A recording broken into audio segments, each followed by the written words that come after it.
troisième semaine, la semaine sur les possessions. C'est un super gros sujet. Je te parle avec le vent aujourd'hui. C'est un super gros sujet. Malheureusement, j'étais pas capable de faire ça en dedans d'une heure. Donc, il y a plus de vidéos que prévu. Mais je voulais vraiment faire ça bien. Fait que j'ai quand même pris le temps de te filmer les vidéos concernant les sujets que je pensais qu'il était important d'aborder. Par contre, juste te dire que tu n'es pas obligé de tout faire ça dans une semaine. Donc, prends le temps que tu as besoin pour écouter les vidéos sur les possessions, puis on va tout intégrer ça au fur et à mesure dans les appels suivants, selon ton expérience de vie avec ça. Voilà. Donc, c'est un gros sujet, mais je voulais en parler vraiment parce que, en profondeur, suffisamment en profondeur, parce que c'est tellement clé dans le travail de transformation. Puis c'est tellement clé dans le travail d'alignement. C'est comme une des forces les plus puissantes pour nous tirer en dehors de notre alignement. Fait que je trouve que c'est super important de prendre le temps de comprendre ce phénomène-là. C'est sûr que ça va te prendre, c'est sûr, des années d'expérience à vraiment comprendre c'est quoi dans ta vie. Mais c'est quand même une introduction qui va te donner assez probablement de compréhension puis de petits insights pour être capable de naviguer à travers ça doucement puis de faire ton chemin. Fait que bref, dans le fond, pour introduire, ce que je veux que tu saches, c'est que tout ce qui nous distrait du moment présent, okay, c'est parasitaire. Donc, c'est une forme de possession. Parce que la seule chose qui existe réellement, c'est le moment présent. Puis tout le reste, c'est d'une certaine façon, c'est un mensonge, c'est de l'imagination, c'est pas vraiment réel, c'est pas connecté. Fait que tu sais, c'est vraiment tout ce qui nous distrait du moment présent, ça a une fonction parasitaire sur nous. Fait que c'est un gros sujet. On peut dire que dans le fond, on peut être possédé de l'intérieur par nos propres démons intérieurs, nos propres démons, ou on peut être possédé de l'extérieur par des démons extérieurs ou des entités extérieures, mais qui travaillent en résonance avec nos démons intérieurs. Parce qu'en fait, ça ne pourra jamais fonctionner si moi, j'ai pas de démons intérieurs. C'est vraiment par mes démons intérieurs qui peuvent me manipuler, qui peuvent travailler sur moi, parce que c'est mes propres faiblesses. Donc c'est pour ça que quand je parle de l'aspect sur les démons extérieurs, je te donne plein de petits trucs à savoir, mais surtout l'essentiel, si tu veux être moins influencé par ces forces-là dans ta vie, il y a des outils extérieurs que tu peux faire, mais le plus important, c'est ton travail. Fait que c'est toujours ça qui revient, le travail intérieur, le vrai travail.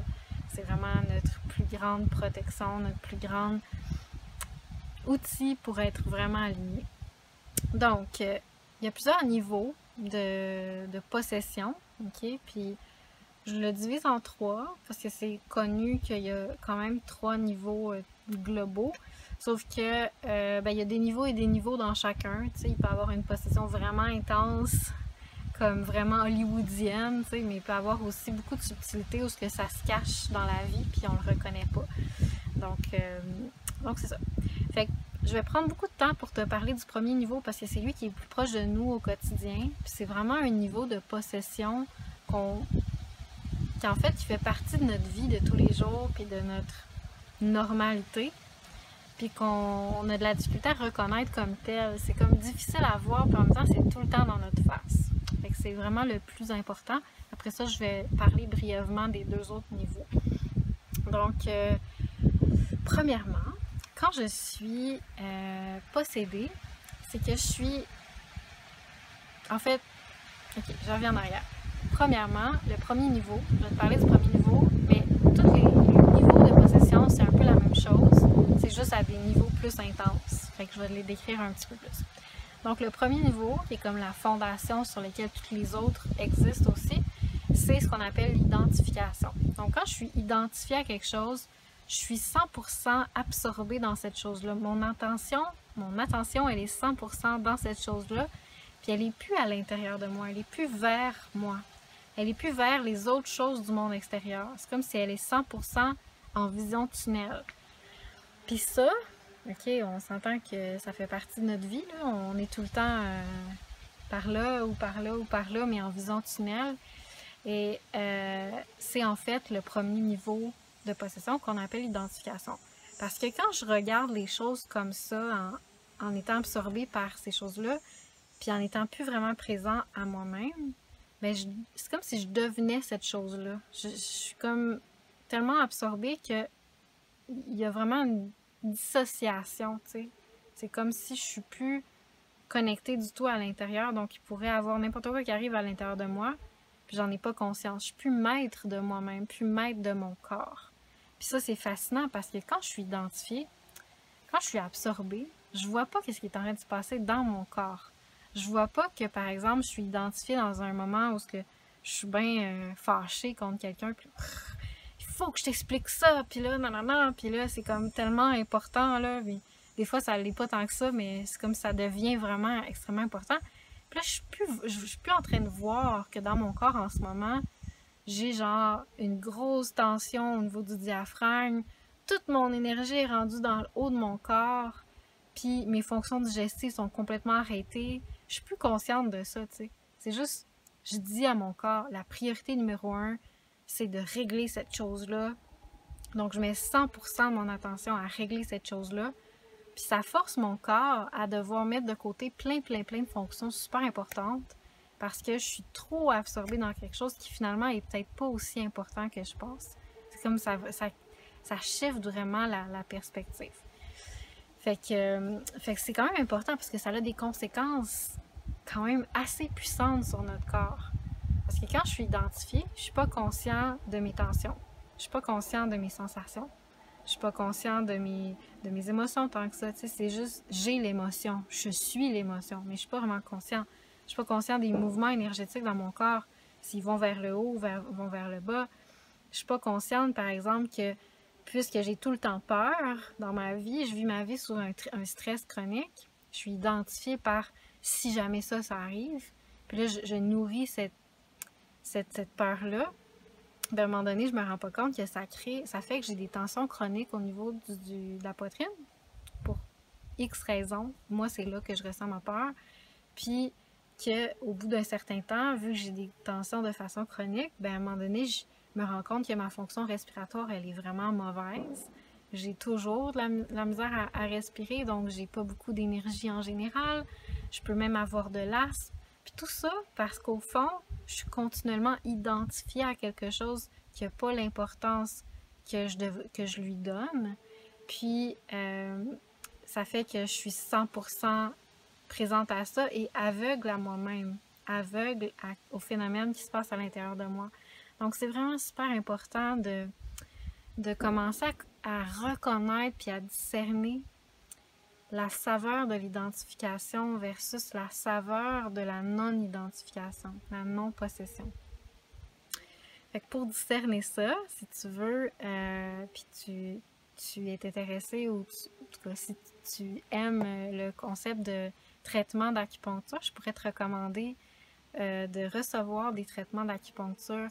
C'est sûr qu'il n'y en a pas partout des acupuncteurs qui vont traiter les possessions, mais ça devient de plus en plus, quand même c'est connu dans le monde, là. Donc, je pourrais te donner des références si tu as besoin dans le fond, de demander à un acupuncteur qui peut te faire un traitement de possession. Puis ça, j'en parle plus dans la version pro, mais tu m'écriras en privé si tu as des questions par rapport à ça. Ça vaut la peine de l'avoir goûté, d'avoir expérimenté, parce que si pour toi, ça réfère à rien, c'est quoi être identifié, d'être pas identifié, ou si ça réfère à quelque chose, mais tu aimerais ça plus palper cette sensation-là par tes propres expériences, je te recommande d'aller te chercher un traitement d'acupuncture contre les possessions pour pouvoir vraiment sentir un shift à l'intérieur de toi. En général, ça fonctionne bien, mais ça se peut que ça fonctionne pas, mais bon, tu verras ça avec ton acupuncteur s'il y a lieu. Fait que bref, souvent, quand on est identifié, on a plein de déséquilibres qui sont en train d'avoir lieu, puis on les voit pas aller. On est comme super déséquilibré. On met 100% de notre énergie, ou disons 70% de notre énergie dans dans régler tel problème, puis là, finalement, ben, il reste juste 30% de notre énergie puis notre temps pour toutes les autres affaires importantes dans notre vie, tu sais, puisqu'on n'est pas équilibré, on est juste trop absorbé par quelque chose.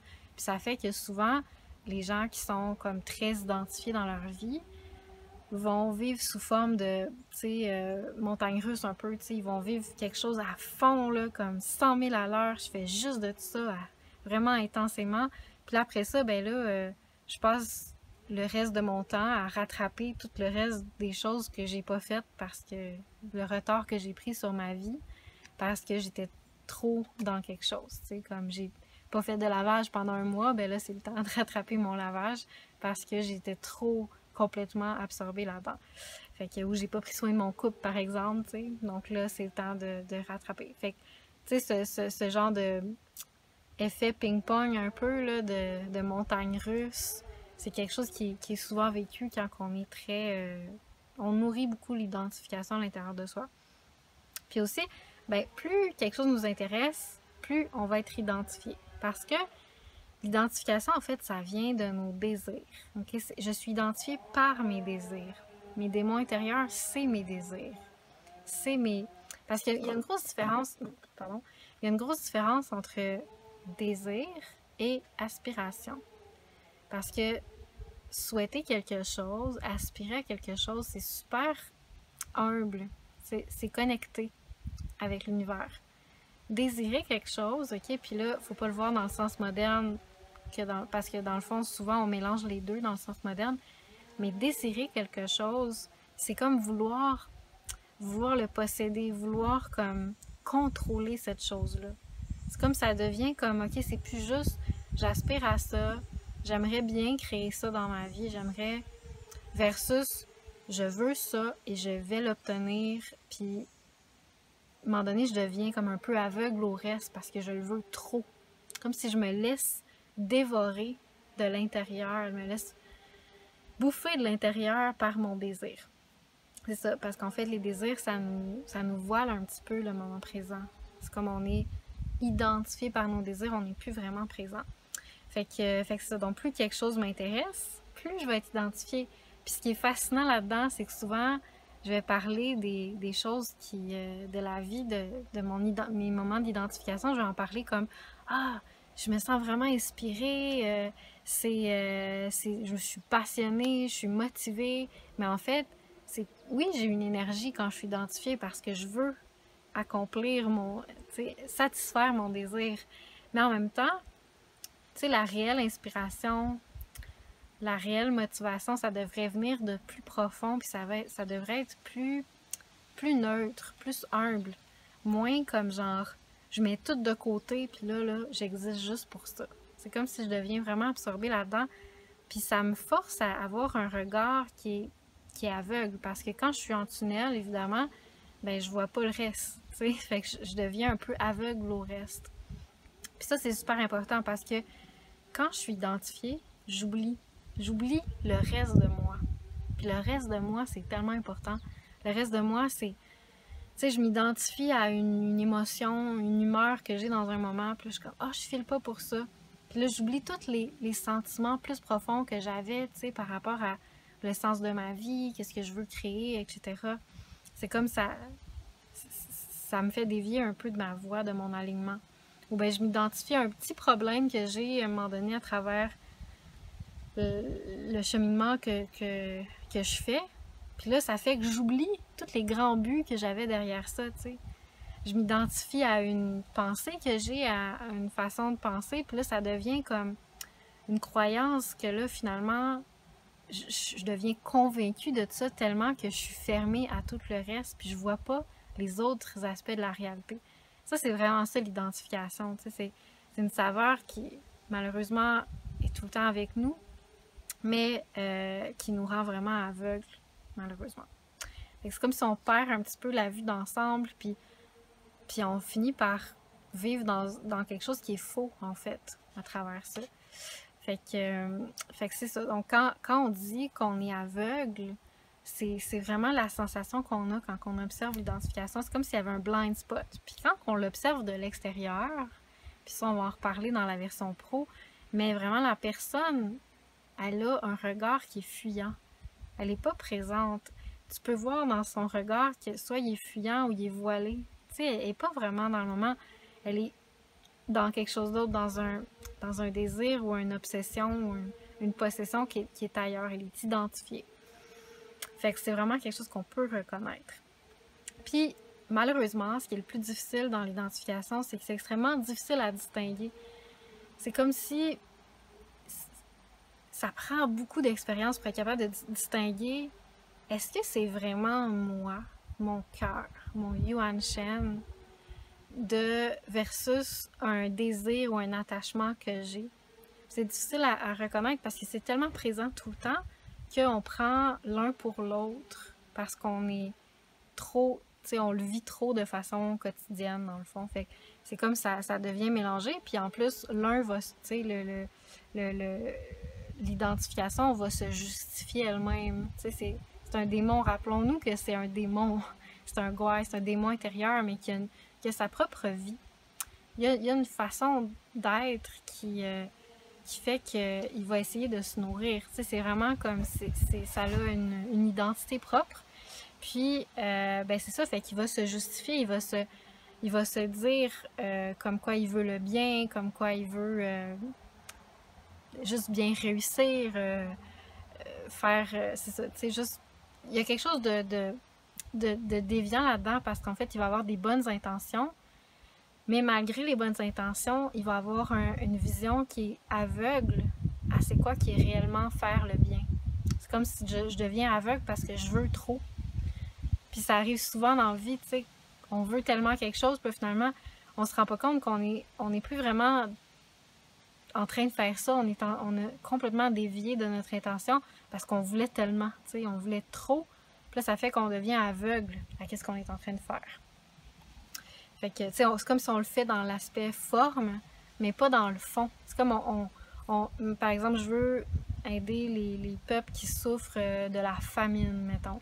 Puis là, je crée une ONG. Puis là, je me mets à travailler vraiment, vraiment fort. Puis là, j'ai besoin de financer mon ONG. Fait que là, je me mets à chercher beaucoup, beaucoup d'argent. Puis finalement, ça fait que je suis tellement focusée sur l'argent que je suis plus présent. Puis je sens que oui, j'aide un petit peu, mais j'aide pas comme j'aiderais si j'étais vraiment présent à la réalité des peuples qui vivent ça dans leur quotidien. Tu sais, comment est-ce que, par exemple, si j'étais présent, je verrais que tel genre de personnage politique ou tel genre de personnage influent dans son village pourrait en fait être un élément clé dans ma quête. Mais je suis tellement occupée à chercher des subventions que finalement ça fait comme un cercle vicieux puis je suis plus présente.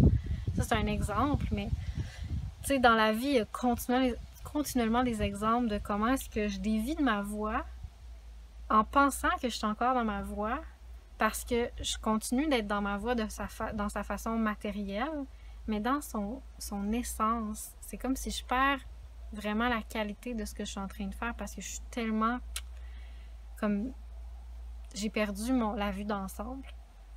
Fait que c'est ça, donc d'où l'importance de continuellement se remettre en question, faire le vide, tasser de côté nos désirs pour remettre en question puis voir plus clair. Fait que c'est ça, donc c'est vraiment difficile à distinguer. Puis, tu sais, un petit élément aussi important à savoir, c'est que les deux, comme j'ai montré dans un des schémas que j'ai mis dans le guide sur le Yuan Shen puis le Shi Shen, c'est que les deux, autant les gouailles, les possessions, que le Yuan Shen sont dans le même endroit à l'intérieur de nous, sont dans notre essence, dans notre Yuan Shen, dans notre cœur. À l'extérieur de ça, il y a qu'est-ce qui est faux, qu'est-ce qui est acquis. Puis à l'intérieur, il y a notre cœur, notre Yuan Shen. Mais les deux se mélangent dans le même endroit. Fait que souvent, on mélange, on dit « je veux être moi-même ». Puis là, finalement, on nourrit des parties qui sont vraies, qui sont nous-mêmes, mais qui sont en fait des identifications, des déviations de quelque chose de plus connecté. C'est comme si c'est moi, oui, mais c'est moi identifié. Fait que c'est comme, parce que mes possessions sont extérieures à moi, mais d'une certaine façon, ils m'appartiennent. Puis ça, on va voir ça dans celui où ce que je vais parler de nos démons intérieurs. Ils m'appartiennent, c'est vraiment une partie de moi, mais qui est transformée, qui est comme déviée. Donc, qui me fait dévier, qui me tire vers quelque chose qui n'est pas tout à fait moi, qui n'est pas tout à fait aligné. Fait que d'où l'importance de... Tu sais, on le voit tellement pas dans notre vie qu'on a besoin de se le faire montrer. On a besoin que la vie nous envoie des chocs pour faire comme « Wow! Ok, moi je suis quelqu'un de colérique alors que je me sentais pas comme quelqu'un de colérique. » Ou ben moi je désire tellement telle chose que finalement je réalise que j'ai genre mis de côté comme j'ai pas pris soin de ma famille, j'ai pas pris soin de mes enfants, j'ai pas pris soin... Tu sais, des choses comme ça que des gens disent des fois comme je voulais tellement aider le monde, sauver le monde que j'ai pas pris soin de mes enfants. Tu sais, comme c'est comme absurde. Puis c'est tellement comme, tu sais, c'est ça, une- un, un beau témoignage en fait de c'est quoi l'identification, puis comment est-ce qu'on a besoin souvent que les chocs, comme tu sais, les gens qui vivent un cancer, souvent c'est un gros choc, puis là c'est comme, wow, ok, c'est. J'étais tellement off de ma vie, j'étais tellement pas alignée, tu sais. Puis on s'en rend compte parce qu'on se le fait montrer, on se le fait mettre d'en face qui qu'on est. Quand quelqu'un nous insulte, puis nous, on veut vraiment être aligné, puis recevoir chaque situation de la vie comme un instrument et non pas comme un obstacle, comme un instrument pour réussir de s'aligner. On veut ça. On veut être une bonne personne. On veut aider les autres. Puis là, quelqu'un nous insulte, puis on devient comme... Parce qu'au fond, on a un démon intérieur qui est associé à la colère, qui est associé à moi, je suis plus important que les autres, etc., etc. Donc, ça fait que on se laisse emporter. Puis c'est ça l'identification, c'est vraiment se laisser emporter. Je me mets à parler, puis là, je me mets à parler super fort, puis là, il arrive de quoi, puis là, je me mets à genre, ça déclenche une peur, puis là, je me mets à genre, faire un drame avec ça, puis là, finalement, mais là, la situation prend une autre tournure qu'elle devrait, juste parce que j'ai fait un drame, tu sais. C'est quelque chose qui nous arrive continuellement. C'est juste tellement tout le temps devant nous. C'est tellement tout le temps, ça fait partie de nous, l'identification. Puis pourtant, on le voit pas, tu sais. Par exemple, je trouve ça tellement fascinant, je vais dans mon bureau pour aller chercher quelque chose. Puis là, j'arrive dans mon bureau, puis il y a quelque chose qui me distrait, qui m'identifie. Je me mets à penser à autre chose. Puis là, j'ai oublié qu'est-ce que je suis venue chercher. Fait que là, je ressors de mon bureau. Puis je m'en souviens. Fait que là, j'y retourne. Puis là, ça réarrive. Puis des fois, ça peut faire 3 fois que je vais dans mon bureau pour finalement me rendre compte, pour finalement aller chercher la chose que j'allais chercher, tu sais, parce que je suis trop absorbée par l'extérieur, pas assez connectée, pas assez présente, en fait, c'est ça, c'est la présence de quoi on parle. Parce que, comme je disais au début, tout ce qui est parasitaire à la présence, tout ce qui nous empêche d'être présent, c'est parasitaire, puis c'est comme une forme de possession. Fait que c'est ça. Donc, c'est assez puissant. Peut-être ça résonne à des choses pour toi aussi par rapport au cellulaire. Tu sais, quand on veut aller sur le cellulaire pour faire quelque chose, puis finalement, on s'y prend à plusieurs fois parce que on est tout le temps distrait par une nouvelle notification, puis finalement, ben on est comme ah oui, j'avais ouvert mon cellulaire pour checker l'heure. Finalement, on l'a pas fait, tu sais. Fait que c'est vraiment ça. C'est l'identification au quotidien, c'est la possession au quotidien. Puis ça fait qu'on oublie continuellement les choses qui sont vraiment importantes. C'est vraiment les ressentis qu'on a. Pourquoi on avait entrepris quelque chose, tu sais, on fait cette chose-là, on le continue, mais on avait oublié l'essence de pourquoi on le faisait. Parce que c'est juste, on est rendu tellement pris dans notre vision tunnel, tu sais. On a oublié les décisions qu'on a prises, comment qu'on se sentait quand on les a prises, tu sais. Fait que finalement, on dit, ben finalement, c'est plus ce que je veux, tu sais. Mais au fond, c'est pas ça, c'est parce que on se fait absorber par d'autres choses, puis on perd le contact avec ce qui était essentiel en nous. Fait que bref, l'identification, c'est un problème extrêmement important pour pouvoir travailler sur ton alignement. Puis, je vais pas t'enseigner à transformer tes possessions à travers la formation aujourd'hui, ici, dans les 6 prochains mois. Je vais juste t'enseigner à doucement te désidentifier. Donc, il y a différentes façons de travailler sur les possessions. D'abord, savoir observer, c'est extrêmement puissant. Juste voir que je suis identifiée dans un moment. Après ça, savoir se désidentifier, se ramener à ce qui est vraiment notre valeur première. Mais pour faire ça, il faut d'abord savoir observer pour discerner c'est quoi qui est vraiment mon cœur de cette autre énergie-là, cette autre saveur-là qui est mon désir. Pouvoir différencier les deux, puis après ça, pouvoir se désidentifier. plus on se désidentifie, moins on nourrit la partie de nous qui est identifiée, qui est possédée, moins on nourrit notre démon intérieur. Mais pour vraiment changer, pour vraiment transformer notre démon intérieur en quelque chose de lumineux, de conscient, il faut faire un travail qui dépasse le contexte de ce cours-là. Donc, je vais vous faire une petite vidéo d'introduction quand même là-dessus.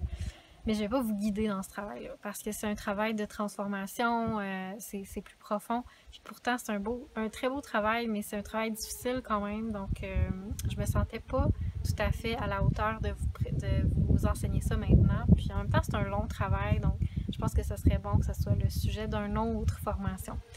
Donc c'est ça. Fait que bref, un mini mot sur c'est quoi les... J'ai encore un cheveu. Sur c'est quoi les autres niveaux de possession. D'abord, il y a l'identification, comme on vient de parler.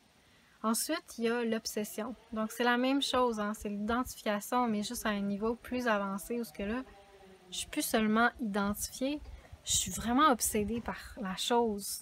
Puis ça m'arrive tout le temps, c'est juste que je le nomme pas comme tel, hein? Mais ça arrive pas à tous les jours, tout le temps. C'est un niveau plus intense, fait que ça arrive dans ma vie continuellement. Puis c'est d'être capable de le reconnaître. Mais on s'entend que plus je suis dans un niveau intense de possession, moins je suis capable de reconnaître que je suis possédée parce que c'est trop... Ça m'emporte, puis ça fait que je suis plus présent à moi-même. Donc, c'est ça, l'obsession, c'est encore plus difficile de le voir. C'est plus facile de le voir sur les autres. Et pourtant, le fait de le voir sur les autres, des fois, ça nous aide à voir que nous aussi, on est comme ça. Puis aussi, quand les autres nous le font miroiter, nous font voir qu'on est comme ça, nous critiquent, etc., mais on voit qu'on est obsédé par certaines choses. Donc, un exemple de ça, c'est que, tu sais, c'est quelque chose qui me hante, tu sais, que je pense tout le temps, qui me réveille au milieu de la nuit, qui, au lieu d'être je veux quelque chose, c'est je dois. Tu sais, je viens comme obsédée par quelque chose, ça devient excessif. C'est sûr que tout le temps, même dans l'identification, c'est excessif. Mais là, ça devient, tu sais, vraiment plus encore. On voit vraiment le pattern de l'excès. C'est comme c'est juste trop d'être convaincu de quelque chose, trop vouloir quelque chose, trop pousser pour quelque chose. Ça devient comme une obsession. Après ça, la possession en tant que telle, ok, c'est encore une fois la même énergie, mais juste à un niveau plus intense. Puis en même temps, ça se cache, ça se camoufle. Donc, c'est pas quelque chose que nécessairement je vais voir que la personne elle est possédée par un démon. C'est vraiment comme, tu sais, les psychopathes, ok, ils se camouflent parmi nous. Les psychopathes, c'est quelqu'un qui ne ressent pas d'émotion, ou en tout cas, dans ce que je comprends dans mes discussions avec des gens qui sont psychologues ou qui ont étudié la psycho. Comment est-ce que, en fait, tu sais, c'est un phénomène où ce que tu n'es pas, tu sais, c'est pas parce que tu n'as pas d'émotion du tout, mais tu n'es pas connecté à l'autre, puis à la compassion, puis la présence de, disons, la connexion de chaque personne, puis du grand tout, puis du... Tu sais, c'est comme si tu ressens pas l'amour, en fait, quand tu es psychopathe. Fait que c'est une forme de possession assez puissante, tu sais. Les psychopathes, ils sont capables de faire n'importe quel genre d'action tant que ça sert leurs intérêts. Fait que, tu sais, puis ça, c'est connu, ils sont camouflés parmi les rangs plus élevés de pouvoir dans la société parce que, étant donné qu'ils sont moins victimes de leurs émotions parce qu'ils sont plus comme mes intérêts, etc. Donc, ils sont plus capables d'avoir des actions plus alignées, disons, mais froides. Fait que ça fait que c'est des gens comme... je sais pas comment dire. En tout cas, vous irez lire sur les psychopathes parce que je pense que ça met en lumière un petit peu c'est quoi la possession. Une certaine forme de possession qui se camoufle bien. Parce que c'est pas toujours visible. Hein. Récemment, je lisais un truc sur... c'était l'exorciste en chef du Vatican qui avait écrit un livre pour décrire c'est quoi le phénomène des possessions puis des exorcismes. Puis il disait que tout ce qui est dit dans la Bible puis les textes sacrés sur c'est quoi une personne possédée, ben ça se manifeste pas quand tu vois quelqu'un de possédé. Ça se manifeste seulement quand tu essaies de le déposséder, quand tu essaies de l'exorciser. Là, il se met à genre baver bizarre, à genre faire des gesticulations, à faire tout ce que tu imagines dans l'imaginaire du possédé, ben il fait ça quand que tu essaies de le sortir de son identification, de sa possession. Fait que de sortir le démon de la personne, tu sais. Fait que c'est quand même assez sournois, tu sais, c'est quelque chose qu'on va pas nécessairement voir, puis en même temps qui est très présent. Donc c'est super important de commencer dans le quotidien à observer notre identification, à observer qu'est-ce qui nous emporte puis qui nous fait perdre contact avec notre cœur, et observer la différence entre les deux. Les deux ont des saveurs très, très, très différentes. C'est extrêmement opposé. Désir, amour, c'est très, très opposé. Pourtant, dans les relations amoureuses, tu sais, puis dans la sexualité, je peux confondre les deux vraiment facilement. Ça veut pas dire que amour ne devrait pas ressentir de plaisir, mais le désir, c'est vraiment un attachement, une identification, puis une saveur particulière. Fait que là, tout ce que je veux, c'est que tu observes ça, que tu portes un regard curieux sur tes états intérieurs pour que la vie te donne des réponses. L'important, c'est pas que tu prouves qu'est-ce que j'ai dit à travers tes expériences de vie, c'est plutôt que tu cherches de façon curieuse dans ta vie, c'est quoi vraiment? Puis, à un moment donné, ben, les choses vont probablement se révéler à toi par tes expériences, puis tu vas voir un peu plus clair c'est quoi la différence entre ces saveurs-là. Puis tu verras, tu verras pour toi-même qu'est-ce que ça représente, puis en quoi c'est vraiment un ennemi ou un allié, ou en quoi ces choses-là peuvent devenir, cette étude-là peut devenir une aide incroyable dans ton travail d'alignement. Fait que c'est ça que je voulais te raconter aujourd'hui. Beaucoup de mots, mais j'espère que ça fait du sens pour toi.